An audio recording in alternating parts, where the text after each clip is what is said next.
ben sarhoş idim bilmirem aman aman aman aman. Ah, men demişem seni sevmirem, men demişem seni istemirem. Vallah beni siye kesmişler, billahi beni siye kesmişler. Bunlar ben dememişem, ah ah aman aman. Dememişem dememişem, vallahi ben dememişem, billahi ben dememişem. Bunları ben dememişem, dememişem dememişem, Allah'ıma dememişem, vallahi ben dememişem.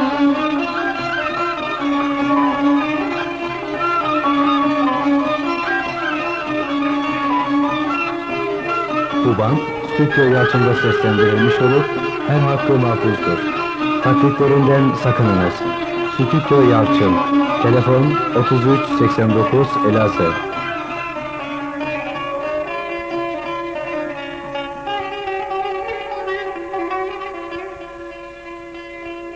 Ah, Arap oğluyum yalan söylemem.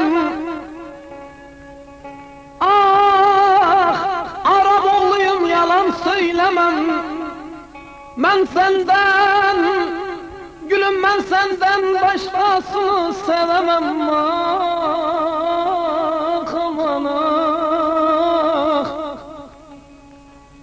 Demişlerse yalan demişler, vallahi demişlerse yalan demişler.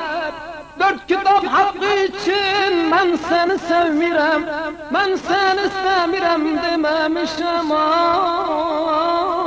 ah ah, dememişem dememişem, bunları ben dememişem, vallahi ben dememişem. Dememişem dememişem, billahi ben dememişem, dememişem dememişem, Allah'ıma dememişem, kitabıma dememişem, vallahi ben dememişem dememişem, billahi ben dememişem.